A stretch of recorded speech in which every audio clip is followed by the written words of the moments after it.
FSN Radio. It's all about what's next. Go to financialsurvivalnetwork.com and sign up for your free weekly newsletter. You'll also get 3 free reports. The Financial Survival Network. It's all about what's next. Welcome. You are listening to the Financial Survival Network. I'm Kerry Lutz, and today's May 9th, 2017. Well, you've probably been hearing a lot of Trump's hyperbole, his proposed policies, make America great again. And one way that he's attempting to do that is by boosting the manufacturing sector. How easy a job that will be? Is it even possible? We don't really know the answer to that, but let's go to somebody who's in manufacturing, who's been in manufacturing his whole life. Lew Weiss is with us. Lew, you head up All Metals and Forge Group out of New Jersey, and you also have your own show, Manufacturing Talk Radio, that can be found at mfgtalkradio.com. Welcome to the show. Well, thank you much for having me. Hey, so make America great again. We're going to rebuild our manufacturing. Look, I was to China less than a year ago, about 6 months ago, and I witnessed an industrial boom there, the likes of which you've never seen anything like. Is it possible for Trump to turn back the hands of history and rebuild our manufacturing sector? Well, I think that he's going to have an effect on it. I don't think he's going to be the magic genie to have it explode. I mean, there are things that have been happening since before he was elected, a lot of which he's taking credit for the positive things that are happening. Some of it is absurd, and some of it is reality. As far as bringing jobs back, the jobs that left, the Americans don't want. So I'm not sure there's a real benefit to that either. Interesting. Yeah, well, what's funny is, a lot of the things, the expansion, the U.S. has certain assets that other countries don't for manufacturing. Cheap energy, cheapest energy cost in the world, and an abundant supply of H2O, of water. So, of course, certain industries were going to come back here, especially if they're energy intensive and they require a lot of water. Are there other forces in effect that are bringing manufacturing back to the U.S.? Well, I think one of the big ones, and it's kind of fallen off the wagon over the last month or two, and that's the tax reform issue. They got really hung up with Obamacare and Trump care and so on. But the tax reform primarily to bring back U.S. dollars that's lodged in bank accounts in other countries. And he did talk about before his election that he would give them a one-time forgiveness. I think it was a 10% tax on the funds that are overseas. But now, the last 2 months, I haven't heard a word about that. And, there's $17 trillion overseas. Naturally, they can't bring it all back because if they did, we'd wind up crippling Europe altogether. But it would certainly be helpful to bring back a lot of that money, but they're not talking about it anymore. Or at least I haven't heard. Yeah, I think the tax reform is going to happen. Perhaps not like he was saying. I mean, wouldn't it be great if you had a 15% tax rate on profits for your business? It would be wonderful. Yeah, you'd be reinvesting, right? You'd be reinvesting that money, probably hiring other people. Absolutely. And reinvest into new equipment, new technology, new platforms. It would be wonderful, and it would all be tax deductible. Yeah. So I believe that's going to happen. They kind of put the cart before the horse, saying we got to do health care first before we can get to the good stuff. But one way or another, all of this is going to get done because there's no substitute here for failure. And one of Trump's things is accountability. And I just don't believe he's going to let the powers that be bury this very important initiative. But we'll have to see what happens there. So how many years have you been in manufacturing, Lew? 54. 54. And throughout your career, besides Trump, has anybody else been this kind of booster of American manufacturing before? Yeah, actually, there was in the the late 80s. Yeah. Congress created the DISC Corporation to get manufacturers to look to the export markets. So Right. Congress gave this corporation was called the Domestic International Sales Corporation, and every dollar of revenue that generated export sales was tax forgiven, and it was like Christmas. And we had a disc corporation, and after about 4 years or 5 years, Congress said, "What are we doing?" And they killed stopped it, right? And they did stop it. They then created the FISC Corporation, the Foreign Investment and Sales Corporation, which gave you a 15% forgiveness.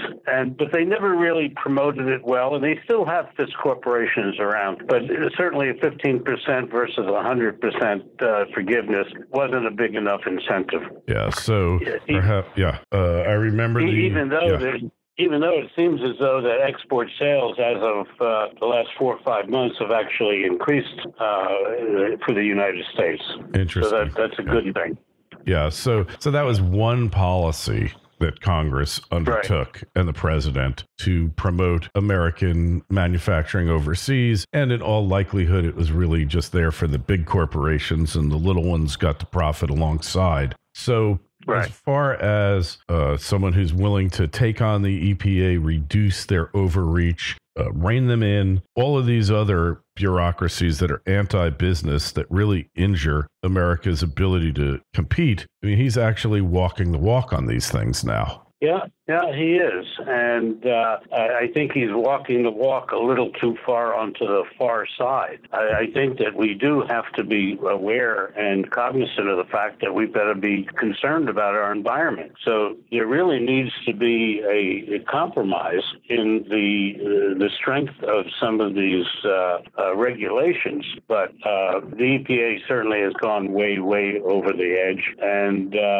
it seems as though he's now beginning to rein them back in. Yeah, I mean, we're all for clean water and clean air and all that, but the EPA hasn't really done much to do that. They've mainly been a thorn in the side of honest businesses looking to make a profit here. I mean, they've really done a lot of bad things during the course of their history here. So manufacturing, one of the things you see the trends is that it's younger people just aren't going into manufacturing. Why do you think that is, Lew? Well, manufacturing has had, through its history, the reputation of dark, dirty, and dangerous. But it's changing. And Manufacturing Talk Radio, we spend a lot of time talking about and visiting companies that are no longer the dark, dirty, and dangerous. They are white lab coats, and the kids that are going into it have to recognize that things have changed. And matter of fact, here in the state of New Jersey, about 4 weeks ago, the state had a day called Maker's Day, and 300 libraries had events showing products that are made by kids between the ages of 8 and 18. And we were there, and we interviewed them, and we filmed it. Actually, it's on our show as well. And it's really quite incredible that there were 80,000 people that day that were involved in Maker's Day, and the mainstream media did not pick up on it. Oh, there's a shock. 80,000 people. And, the parents who are supporting their kids are trying to make a breakaway from the parent trap about college. You got to go to college. You got to go to college. You got to get a through $200,000 debt and then not get a job. So if the media and organizations like CNN and MSNBC would do things other than talk about Trump and bring this to the forefront, and frankly, that's one of the reasons why my co-host Tim Grady and myself created Manufacturing Talk Radio 3 years ago, and we wanted to get some of this news out there about the way things really are. And the skills gap, Is there really a skills gap? There's a lot of kids that are going to schools like NJIT, the New Jersey Institute of Technology, where the kids are being trained to use their hands and be able to create and manufacture goods and services. And they're making more money than if you come out as a social worker earning $40,000 a year. Yeah, and they don't have the debt, which will help get them further in life, enable you to buy a house and start a family much quicker than otherwise. What's the average manufacturing wage these days for somebody starting out if you're just graduating from college? Within 3 years after graduating, the average is $77,000. Is that right? That's a rather healthy chunk of money with no debt. Mm-hmm. Wow, that's pretty good.